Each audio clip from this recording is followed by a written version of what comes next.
আন্তর্জাতিক শ্রমিক দিবস উপলক্ষে বিভিন্ন জেলায় মিছিল ও সমাবেশ করেছে বাংলাদেশ জাতীয়তাবাদী দল বিএনপি ও এর অঙ্গ সংগঠন। সেখানে অংশ নিয়ে নেতাকর্মীরা বলেন, পতিত সরকারের ব্যর্থতার কারণে এখনও নিশ্চিত হয়নি শ্রমিকদের অধিকার। তারা এখনও নানা ষড়যন্ত্র করছে।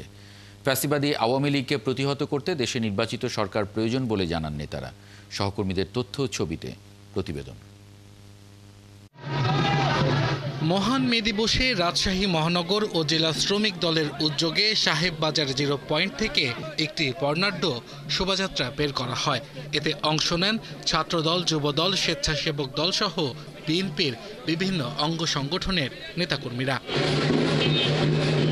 বরিশালের শ্রমিক সমাবেশে অংশ নেন বিএনপির সিনিয়র যুগ্ম মহাসচিব অ্যাডভোকেট রুহুল কবির রিজভী। তিনি জানান, পালিয়ে গিয়েও দেশে হত্যার রাজনীতি অব্যাহত রেখেছেন ফ্যাসিস্ট শেখ হাসিনা। তার কারণে শ্রমিকদের অধিকার এখনো নিশ্চিত হয়নি।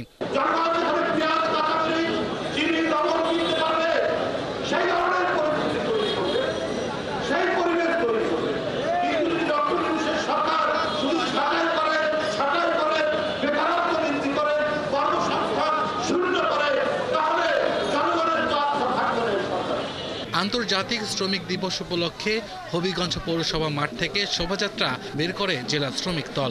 এছাড়া আলোচনা সভার আয়োজন করা হয়।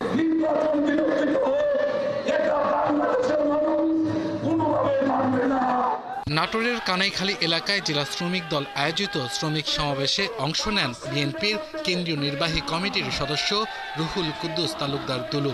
বিএনপি ক্ষমতায় গেলে শ্রমিকের ন্যায্য মজুরি নির্ধারণ সহ সবকিছু করবে বলে জানান তিনি।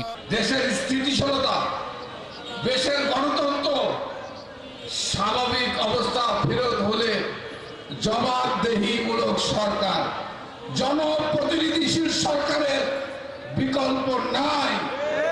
আমরা শ্রমিক ভাইদের কাছে অনুরোধ, আপনাদেরকে ঐক্যবদ্ধ থাকতে হবে। মে দিবসে বগুড়ায় বিএনপির উদ্যোগে একটি র্যালি বের হয়ে শহরের বিভিন্ন সড়ক প্রদক্ষিণ করে।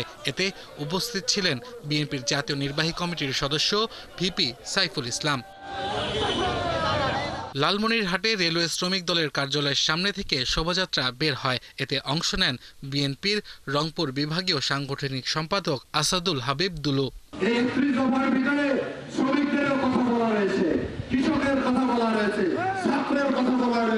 শ্রমিকদের শক্তিতে একত্রিত করে স্বনির্ভর বাংলাদেশ গড়ে তোলার আহ্বান জানিয়েছেন বিএনপির কেন্দ্রীয় কমিটির ছাত্র বিষয়ক সম্পাদক রকিবুল ইসলাম বকুল। শ্রমিক দিবস উপলক্ষে খুলনায় ফ্রি মেডিকেল ক্যাম্পে অংশ নিয়ে তিনি একথা বলেন। ৩১ দফার যে রাষ্ট্র সংস্কারের দাবি আছে সেখানে আমরা উল্লেখ করেছি, আমরা বন্ধ মিল কলকারখানা চালু করব।